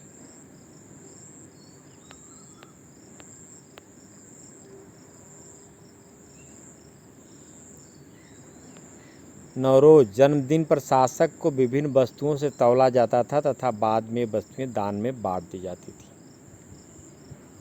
पदवियां, उपहार और भेंट। राज्याभिषेक के समय अथवा किसी शत्रु पर विजय के बाद मुगल बादशाह विशाल पदवियां ग्रहण करते थे। उद्घोषकों नकीब द्वारा जब इन गुंजायमान और लयबद्ध पदवियों की घोषणा की जाती थी तो वे सभा में विस्मय का माहौल बना देती थी। मुगल सिक्कों पर राजसी नयाचार के साथ शासनरत बादशाह की पूरी पदवी होती थी। योग्य व्यक्तियों को पदवियों देना मुगल राजतंत्र का एक महत्वपूर्ण पक्ष था। दरबारी पदानुक्रम में किसी व्यक्ति की उन्नति को उसके द्वारा धारण की जाने वाली पदवियों से जाना जा सकता था। उच्चतम मंत्रियों में से एक को दी जाने वाली आसफ खां की पदवी का उद्भव पैगंबर शासक सुलेमान के कल्पित मंत्री से हुआ था। औरंगजेब ने अपने 2 उच्च पदस्थ अभिजातों जय सिंह और जसवंत सिंह को मिर्जा राजा की पदवी प्रदान की। पदवियां या तो अर्जित की जा सकती थी अथवा इन्हें पाने के लिए पैसे दिए जा सकते थे। मीर खान ने अपने नाम से अर्थात अलिफ अर्थात अ अक्षर लगाकर इसे अमीर खान करने के लिए औरंगजेब को 1 लाख रुपए देने का प्रस्ताव किया। अन्य पुरस्कारों में सम्मान का जामा, खिल्लत भी शामिल था, जिसे पहले कभी न कभी बादशाह द्वारा पहना गया होता था, इसलिए समझा जाता था कि यह बादशाह के आशीर्वाद का प्रतीक है। सरप्पा, सर से पांव तक, एक अन्य उपहार था। इस उपहार के 3 हिस्से हुआ करते थे, जामा, पगड़ी और पटका। बादशाह द्वारा अक्सर रत्न जड़ित आभूषण भी उपहार के रूप में दिए जाते थे। बहुत खास परिस्थितियों में बादशाह कमल की मंजीरियों द्वारा रत्न जड़ित गहनों का सेट, पद्म, मुरस्सा भी उपहार में प्रदान करता था। एक दरबारी बादशाह के पास कभी खाली हाथ नहीं जाता था। वह या तो नज्र के रूप में थोड़ा धन या पेशकश के रूप में मोटी रकम बादशाह को पेश करता था। राजनयिक संबंधों में उपहारों को सम्मान और आदर का प्रतीक माना जाता था। राजदूत प्रतिद्वंदी राजनीतिक शक्तियों के बीच संधि और संबंधों के जरिए समझौता करवाने के महत्वपूर्ण कार्य का संपादन करते थे। ऐसी परिस्थितियों में उपहारों का महत्वपूर्ण प्रतीकात्मक भूमिका होती थी। टॉमस रो को इस बात से बहुत निराशा हुई कि उसने आसफ खां को जो अंगूठी भेंट की थी वह उसे केवल इसलिए वापस कर दी गई कि वह केवल मात्र 400 रुपये मूल्य की थी। आप देखें, पगड़ी रखने के काम आने वाला एक मुगलकालीन डिब्बा, इसमें पगड़ी रखी जाती थी। विद्यार्थी आज से इसकी तुलना करेंगे, क्या इस समय भी इस तरह की व्यवस्था है? उस समय की व्यवस्था और वर्तमान की व्यवस्था में तुलनात्मक अध्ययन। क्या मुगलों से जुड़े कुछ रिवाज और व्यवहारों का अनुपालन आज के राजनेता करते हैं? पहले और अब। शाही परिवार। हरम शब्द का प्रयोग प्रायः मुगलों की घरेलू दुनिया की ओर संकेत करने के लिए होता है। यह शब्द फारसी से निकला है, जिसका तात्पर्य है पवित्र स्थान। मुगल परिवार में बादशाह की पत्नियां और उपपत्नियां, उनके नज़दीकी और दूर के रिश्तेदार, माता, सौतेली, उपमाताएं, बहन, पुत्री, बहू, चाची, मौसी, बच्चे व महिलाएं, परिचारिकाएं तथा गुलाम होते थे। बहुविवाह प्रथा भारतीय उपमहाद्वीप में विशेषकर शासक वर्गों में व्यापक रूप से प्रचलित थी। राजपूत कुलों एवं मुगलों दोनों के लिए विवाह राजनीतिक संबंध बनाने और मैत्री संबंध स्थापित करने का एक बेहतर तरीका था। विवाह में पुत्री को भेंट स्वरूप दिए जाने के साथ प्रायः यह क्षेत्र भी उपहार में दिया जाता था। इससे विभिन्न शासक वर्गों के बीच पदानुक्रमिक संबंधों की निरंतरता सुनिश्चित हो जाती थी। इस तरह के विवाह और उनके फलस्वरूप विकसित संबंधों के कारण ही मुगल बंधुता के एक व्यापक तंत्र का निर्माण कर सके। इससे वे महत्वपूर्ण वर्गों से जुड़े और उन्हें एक बृहद साम्राज्य को इकट्ठा रखने में मदद मिली। मुगल परिवार में शाही परिवारों से आने वाली स्त्रियां, बेगमों और अन्य स्त्रियां अगहा, जिनका जन्म कुलीन परिवार में नहीं हुआ था, में अंतर रखा जाता था। दहेज मेहर के रूप में अच्छा खासा नगद और बहुमूल्य वस्तुएं लेने के बाद विवाह करके आई बेगमों को अपने पतियों से स्वाभाविक रूप से अगहाओं की तुलना में अधिक ऊंचा पद और सम्मान मिलता था। राजतंत्र से जुड़े महिलाओं के पदानुक्रम में उपपत्नियां अगाचा की स्थिति सबसे निम्न थी। इन सभी को नगद मासिक भत्ता तथा अपने अपने दर्जे के हिसाब से उपहार मिलते थे। वंश आधारित पारिवारिक ढांचा पूरी तरह से अस्थायी नहीं था। यदि पति की इच्छा हो और उसके पास पहले से ही 4 पत्नियां न हों तो अगहा और अगाचा भी बेगम की स्थिति पा सकती थी।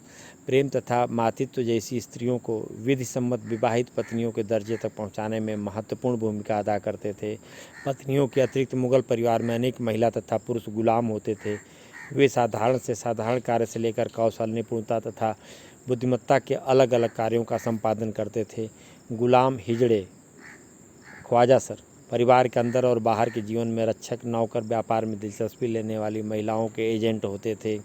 नूरजहाँ के बाद मुगल रानियों और राजकुमारियों ने महत्वपूर्ण वित्तीय स्रोतों पर नियंत्रण रखना शुरू कर दिया। शाहजहाँ की पुत्रियाँ, अब कुछ चित्रों की हम चर्चा कर लें फिर हम आगे बढ़ेंगे। आप देखें, फतेहपुर सीकरी में आंतरिक कमरों का एक हिस्सा, फतेहपुर सीकरी में आंतरिक कमरों का एक यह हिस्सा है।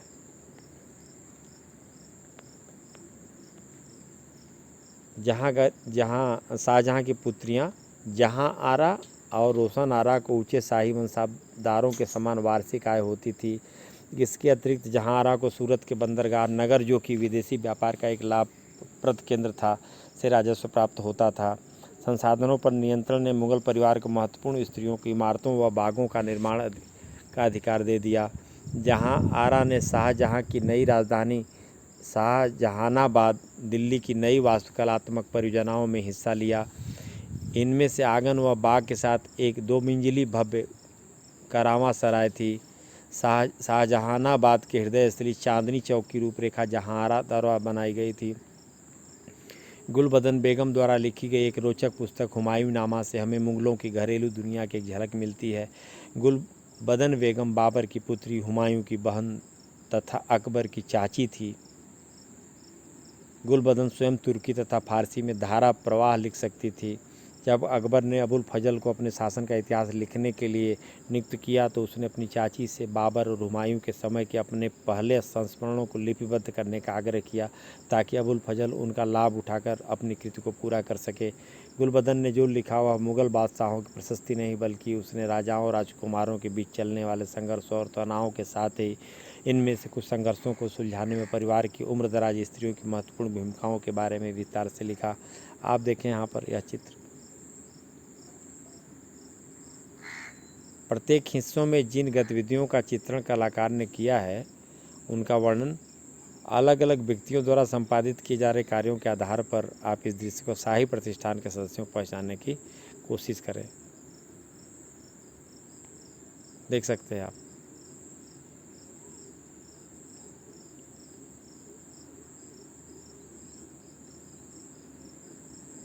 काफ़ी स्पष्ट चित्र है। शाही नौकरशाही, बढ़ती की प्रक्रिया तथा पद। मुगल इतिहास, विशेषकर अकबरनामा ने साम्राज्य की ऐसी कल्पना दी जिसमें क्रिया और सत्ता लगभग पूरी तरह से एकमात्र बादशाह में निहित थी। फतेहपुर सीकरी में शहजादे सलीम का जन्म, अकबरनामा, रामदास का चित्र।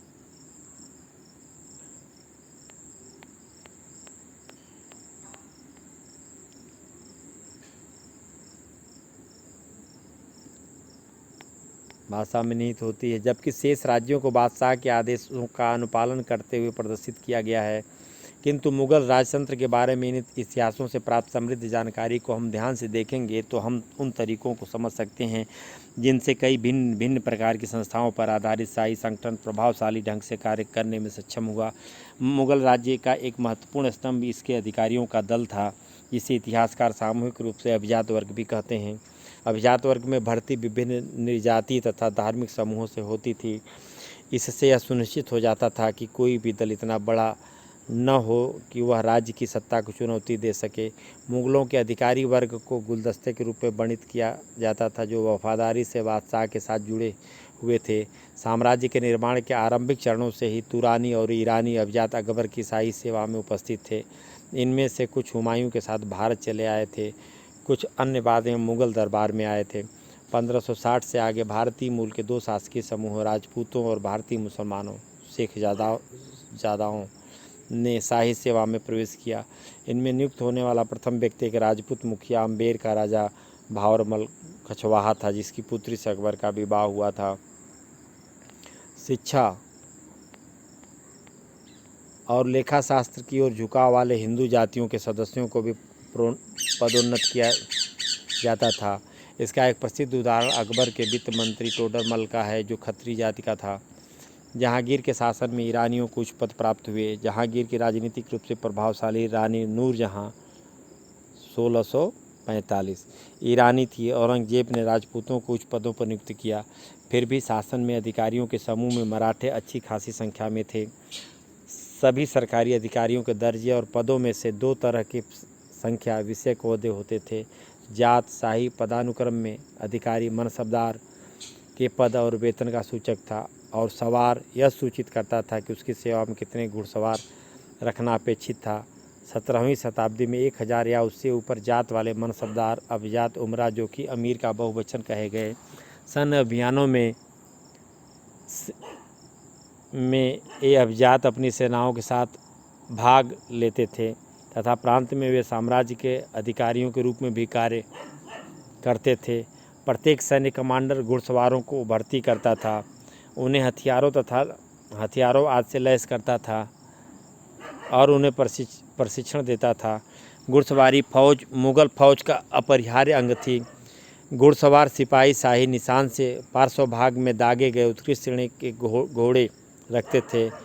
निम्नतम ओहदे के अधिकारियों को छोड़कर बादशाह स्वयं सभी अधिकारियों के ओहदे, पदावधियों और अधिकारियों नियुक्तियों के बदलाव का पुनरीक्षण करता था। मनसब प्रथा की शुरुआत करने वाले अकबर ने अपने अभिजात वर्ग के कुछ लोगों को शिष्य मुरीद की तरह मानते हुए उनके साथ आध्यात्मिक रिश्ते भी कायम किए। अभिजात वर्ग के लोग सदस्यों के लिए शाही सेवा शक्ति, धन तथा उच्चतम प्रतिष्ठा प्राप्त करने का एक जरिया थी। सेवा में आने का इच्छुक व्यक्ति एक अभिजात के जरिए याचिका देता था, जो बादशाह के सामने तजवीज़ प्रस्तुत करता था। अगर याचिकाकर्ता को सुयोग्य माना जाता था तो उसे मनसब प्रदान किया जाता था।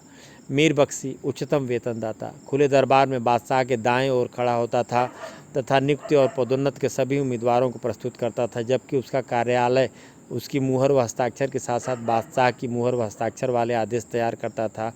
केंद्र में 2 अन्य महत्वपूर्ण मंत्री थे, दीवान आला वित्त मंत्री और सद्र उल सुदूर मदद ए मास अथवा अनुदान का मंत्री और स्थानीय न्यायाधीशों अथवा काजियों की नियुक्ति का प्रभारी। ये तीनों मंत्री कभी कभी इकट्ठे एक सलाहकार निकाय के रूप में काम करते थे, लेकिन ये एक दूसरे से स्वतंत्र होते थे। अकबर ने इन तथा अन्य सलाहकारों के साथ मिलकर साम्राज्य की प्रशासनिक, राजकोषीय व मौद्रिक संस्थाओं को आकार प्रदान किया। दरबार में नियुक्त तैनात रकाब अभिजातों का एक ऐसा सुरक्षित दल था जिसे किसी भी प्रांत या सैन्य अभियानों में प्रतिनियुक्त किया जा सकता था। वे प्रतिदिन 2 बार सुबह और शाम को सार्वजनिक सभा भवन में बादशाह के प्रति आत्मनिवेदन करने के कर्तव्य से बंधे थे। दिन रात बादशाह और उसके घरानों की सुरक्षा की जिम्मेदारी भी वे उठाते थे। सूचना तथा साम्राज्य सटीक और विस्तृत आलेख तैयार करना मुगल प्रशासन के लिए मुख्य रूप से महत्वपूर्ण था। मीर बख्शी दरबारी लेखों वाकिया नवीस के समूह का निरीक्षण करता था। ये लेखक की दरबार में प्रस्तुत किए जाने वाले सभी अर्जियों व दस्तावेजों तथा सभी शासकीय आदेशों, फरमान का आलेख तैयार करते थे। इसके अतिरिक्त अभिजातों और क्षेत्रीय शासकों के प्रतिनिधि, वकील दरबारों की बैठकों, पहर की तिथि और समय के साथ उच्च दरबारों से समाचार, अखबारात ए दरबार ए मुअल्ला शीर्षक के अंतर्गत दरबार की सभी कार्रवाइयों का विवरण तैयार करते थे। अखबारात में कई तरह की सूचनाएं होती थी, जैसे दरबार में उपस्थित पदों और पदवियों का दान, राजनयिक शिष्टमंडलों ग्रहण किए गए उपहारों अथवा किसी अधिकारी के स्वास्थ्य के विषय में बादशाह द्वारा दी गई पूछताछ, राजाओं और अभिजातों के सार्वजनिक और व्यक्तिगत जीवन का इतिहास लिखने के लिए यह सूचनाएं बहुत ही उपयोगी होती हैं। समाचार वृत्तांत और महत्वपूर्ण शासकीय दस्तावेज शाही डाक के जरिए मुगल शासन के अधीन क्षेत्रों में एक छोर से दूसरे छोर तक जाते थे। बांस के डिब्बों में लपेट कर रखे कागजों को लेकर हरकारों, कसीद अथवा पथमार के दल दिन रात दौड़ते रहते थे। काफ़ी दूर स्थित प्रांतीय राजधानियों से भी वृत्तांत बादशाह को कुछ ही दिनों में मिल जाया करते थे।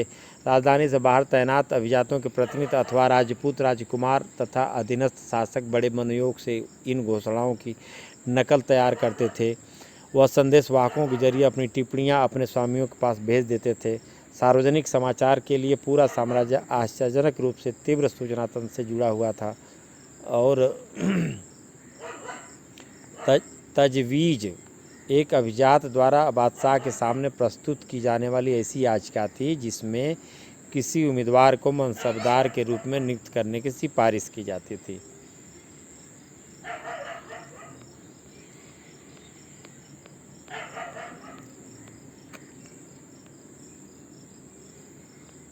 केंद्र से परे प्रांतीय प्रशासन।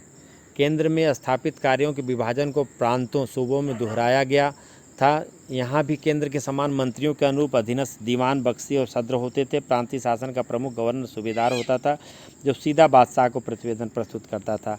प्रत्येक सूबा कई सरकारों में बटा हुआ था। अक्सर सरकार की सीमाएं फौजदारों के नीचे वाले क्षेत्रों की सीमाओं से मेल खाती थी। इन इलाकों में फौजदारों का विशाल घुड़सवार फौज तथा तोपचियों के साथ रखा जाता था। परगना उपजिला स्तर पर स्थानीय प्रशासन की देखरेख 3 अर्धवंशानुगत अधिकारियों, कानूनगो, राजस्व आलेख का रखवाला, चौधरी राजस्व संग्रह का प्रभारी और काजी द्वारा की जाती थी। शासन के प्रत्येक विभाग के पास लिपिकों का एक बड़ा सहायक समूह, लेखाकार, लेखा परीक्षक, संदेशवाहक तथा अन्य कर्मचारी होते थे, जो तकनीकी रूप से दक्ष अधिकारी होते थे। ये मानकीकृत नियमों और प्रक्रियाओं के अनुसार कार्य करते तथा प्रचुर संख्या में लिखित आदेश व वृत्तांत तैयार करते थे। सर्वत्र फारसी को शासन की भाषा बना दिया गया, लेकिन ग्राम लेखा के लिए स्थानीय भाषाओं का प्रयोग होता था।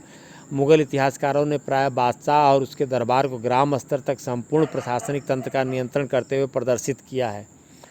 पर जैसा कि आपने देखा, इस प्रक्रिया का तनाव मुक्त रहना असंभव सा ही है। स्थानीय जमींदारों और मुगल साम्राज्य के प्रतिनिधियों के बीच के संबंध कई बार संसाधनों और सत्ता के बंटवारों को लेकर संघर्ष का रूप ले लेते थे। जमींदार प्राय राज्य के खिलाफ किसानों का समर्थन संगठित करने में सफल हो जाते थे। चर्चा करने का विषय अर्थात पिछला अध्याय को विद्यार्थी अनुभाग 2 को फिर से पढ़ेंगे। गांव में बादशाह की उपस्थिति किस हद तक महसूस किया गया होगा, इस पर आपस में चर्चा करेंगे। सीमाओं के परे इतिवृत्तों के लेखकों के मुगल बादशाहों द्वारा धारण की गई कई गुंजायमान पदवियों को सूचीबद्ध किया गया है। इसके अंतर्गत शहंशाह राजाओं का राजा जैसी सामान्य पदवियां तथा जहांगीर विश्व पर कब्जा करने वाला अथवा शाहजहां विश्व का राजा जैसे अलग अलग राजाओं द्वारा अपनाई गई खास उपाधियां शामिल थी। मुगल बादशाहों के अविजित क्षेत्रीय व राजनीतिक नियंत्रण के दावों को दोहराने के लिए इतिहासकार प्राय इन पदवियों और उनके अर्थों का हवाला देते थे, लेकिन यही समसामयिक इतिहास पड़ोसी राजनीतिक शक्तियों के साथ राजनयिक रिश्तों और संघर्षों का विवरण देते हैं, जिसमें प्रतिस्पर्धी क्षेत्रीय हितों की वजह से कुछ तनाव और राजनीतिक प्रतिद्वंदिता का पता चलता है।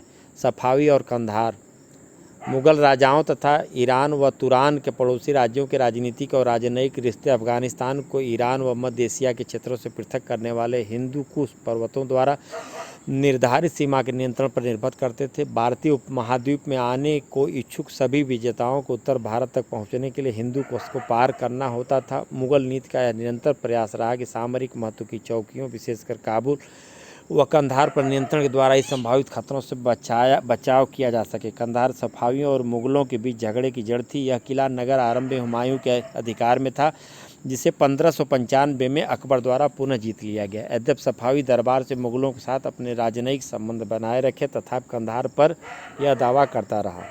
1613 में जहांगीर ने शाह, यह चित्र आप देख लें, इसके बाद फिर हम आगे बढ़ते हैं। कंधार की घेराबंदी देखें, चित्र किस प्रकार से घेराबंदी की गई, कंधार और उसकी घेराबंदी। जहांगीर ने, आप देखें, जहांगीर का स्वप्न, इस लघु चित्र के अभिलेखों से पता चलता है कि जहांगीर ने हाल ही में देखे गए एक स्वप्न को अबुल हसन से चित्र में उतारने के लिए कहा। अबुल हसन ने इस दृश्य में 2 शासक जहांगीर और सफावी शाह अब्बास को मित्रवत गले लगाते हुए प्रदर्शित करते हुए चित्र बनाया। दोनों ही राजाओं का चित्रण उनकी पारंपरिक पोशाकों में किया गया। शाह की आखिरी 1613 में मुगल राजदूत वर्ग के साथ ईरान गए विशन दास द्वारा बनाए गए चित्रों पर आधारित है। इसके इस दृश्य को, जो कि काल्पनिक है क्योंकि दोनों शासक कभी आपस में नहीं मिले, एक तरीके को प्रामाणिकता मिली। चित्र को ध्यान से देखिए। जहांगीर और शाह अब्बास के संबंध को किस तरह दर्शाया गया। इनके शरीर की बनावट तथा हाव भाव की तुलना कीजिए। जानवरों का क्या अभिप्राय है। चित्र में मानचित्र क्या सूचित करते हैं।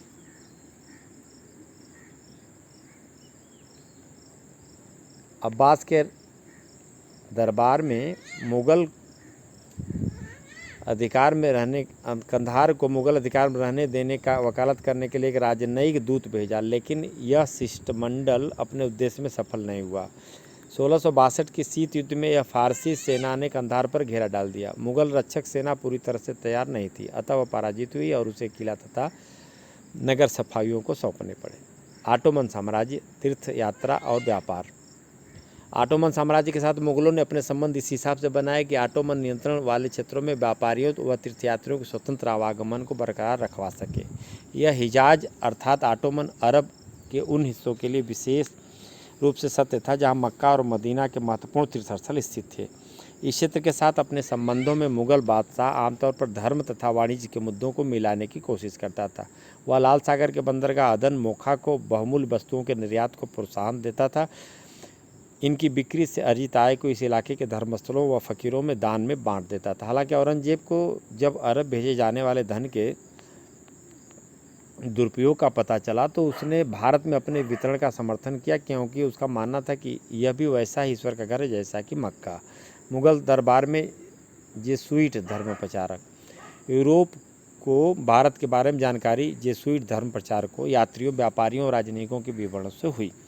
मुगल दरबार के यूरोपीय विवरणों में जेसुइट वृत्तांत सबसे पुराना वृत्तांत है। 15वीं शताब्दी के अंत में भारत एक ऐसे सीधे समुद्री मार्ग की खोज का अनुसरण करते हुए पुर्तगाली व्यापारियों ने तटीय नगरों में व्यापारिक केंद्रों का जाल स्थापित किया।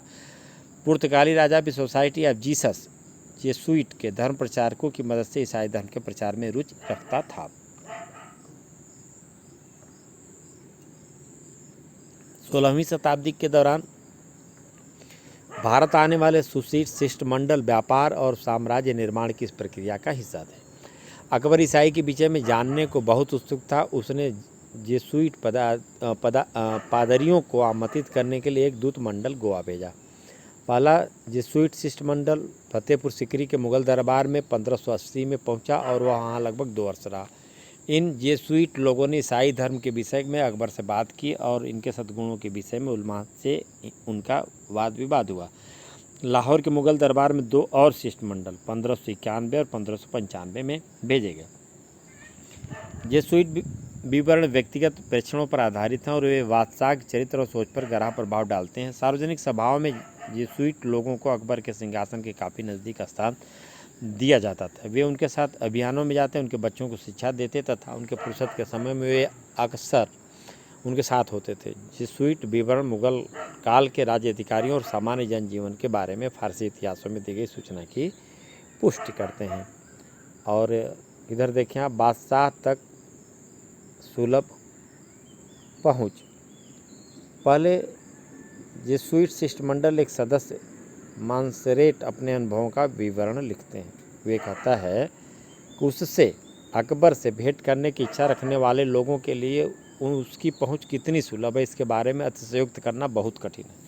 लगभग प्रत्येक दिन वह ऐसा अवसर निकालता है कि कोई भी आम आदमी अथवा अभिजात उससे मिल सके और बातचीत कर सके। उससे जो भी बात करने आता उन सभी के प्रति कठोर नौकर स्वयं को मधुर भाषा और मिलनसार दिखाने का प्रयास करता है। उसे उसकी प्रजा के दिलो दिमाग से जोड़ने में इस शिष्टाचार और भद्रता का बड़ा असाधारण प्रभाव है।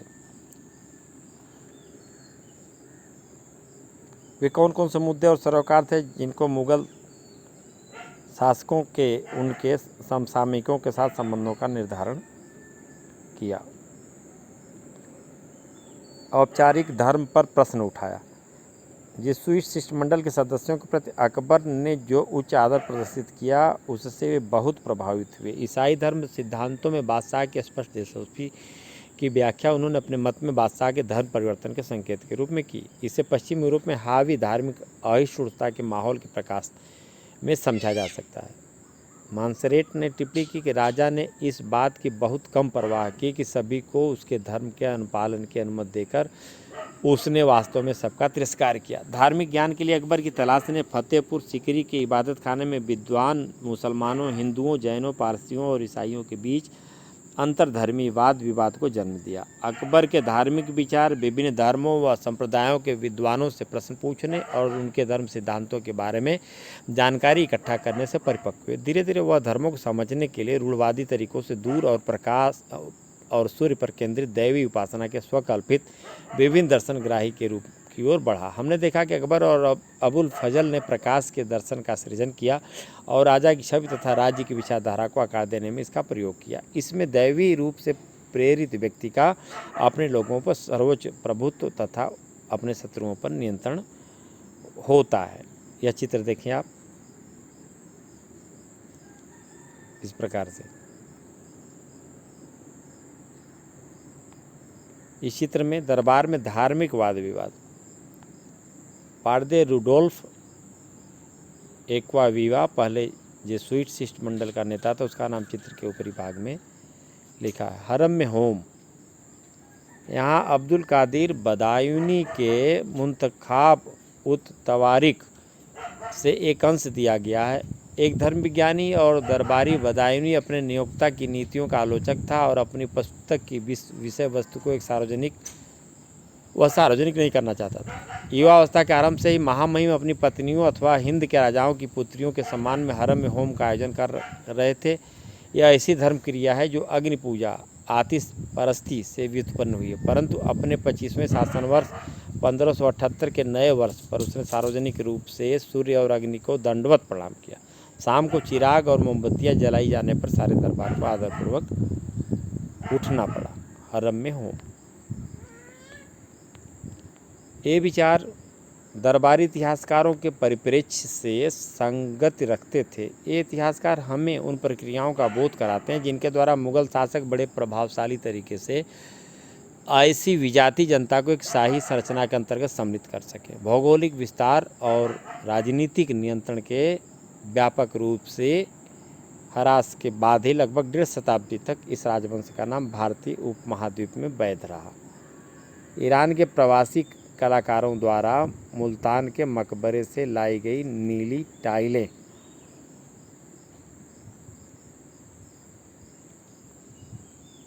देखें आप। अब हम इसके साथ ही काल रेखा के संदर्भ में चर्चा करेंगे। कुछ प्रमुख मुगल इतिवृत्ति तथा संस्मरण। लगभग 1530 बाबर के संस्मरणों की पांडुलिपि का तिमूरियों के पारिवारिक संग्रह का हिस्सा बनना। तुर्की भाषा में लिखे गए यह संस्मरण किसी तरह एक तूफान से बचा लिए गए। लगभग 1587 गुलबदन बेगम द्वारा हुमायूं नामा के लेखन की शुरुआत। 1589 बाबर के संस्मरणों का बाबर नामा के रूप में फारसी में अनुवाद। 1589 1602 अबुल फजल द्वारा अकबर नामा पर कार्य करना। 1605 से 1622 जहांगीर द्वारा जहांगीर नामा नाम से अपना संस्मरण लिखना। 1639 से 47 लाहौरी द्वारा बादशाह नामा के पहले 2 दफ्तरों का लेखन। लगभग 1650 मोहम्मद वारिस द्वारा शाहजहां के शासन के तीसरे दशक के इतिवृत्त लेखन की शुरुआत। 1668 मोहम्मद काजिम द्वारा औरंगजेब के शासन के पहले 10 वर्षों के इतिहास का आलमगीर नामा के नाम से संकलन। और इसके साथ आप ये चित्र देख लें।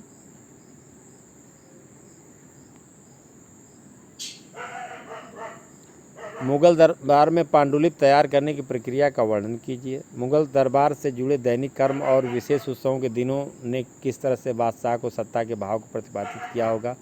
मुगल साम्राज्य में शाही परिवार की स्त्रियों द्वारा निभाई गई भूमिका का मूल्यांकन कीजिए। वे कौन से मुद्दे थे जिन्होंने भारतीय उपमहाद्वीप से बाहर क्षेत्रों के प्रति मुगल नीतियों व विचारों को आकार प्रदान किया। मुगल प्रांतीय प्रशासन के मुख्य अभिलक्षणों की चर्चा कीजिए। केंद्र किस तरह से प्रांतों पर नियंत्रण रखता था। लघु निबंध के लिए मुगल इतिहासों की विशिष्ट अभिलक्षणों की चर्चा कीजिए उदाहरणों सहित। दृश्य सामग्री किस हद तक अबुल फजल द्वारा दिए गए तस्वीर के वर्णन आप देखें। जो चित्र हैं विविध प्रकार के दिए गए। मुगल अभिजात वर्ग के विशिष्ट अभिलक्षण क्या थे। बादशाह के साथ उनके संबंध किस तरह बने। राजतत्व के मुगल आदर्श का निर्माण करने वाले तत्वों की पहचान कीजिए। अब देखिए कई मुगल पांडुलिपियों में चिड़ियों का अंकन हुआ था। आप देखें पांडुलिपि में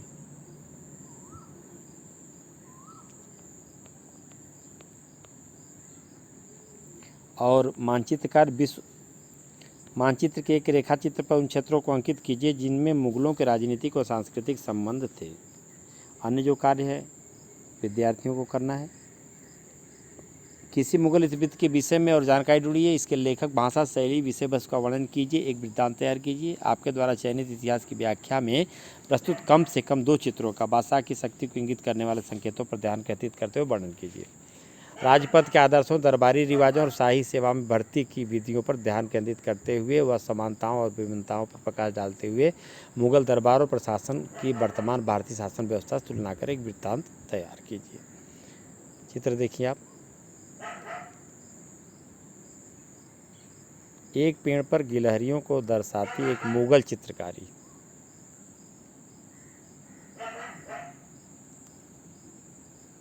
क्या अब आमतौर पर विद्यार्थियों को गिलहरियाँ देखने को प्राप्त होती हैं? यह देखें आप, और उन पुस्तकों के बारे में बता दें, देखें आप।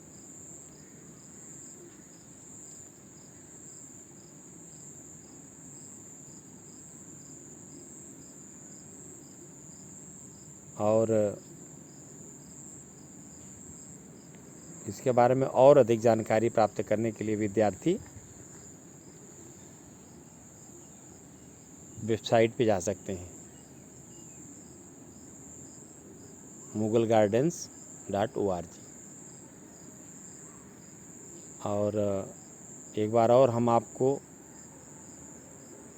पूर्व की तरह काल रेखा को दिखा दें, और इसी के साथ यह विषय भी यहीं पर, अर्थात यह अध्याय यहीं पर पूर्ण होता है।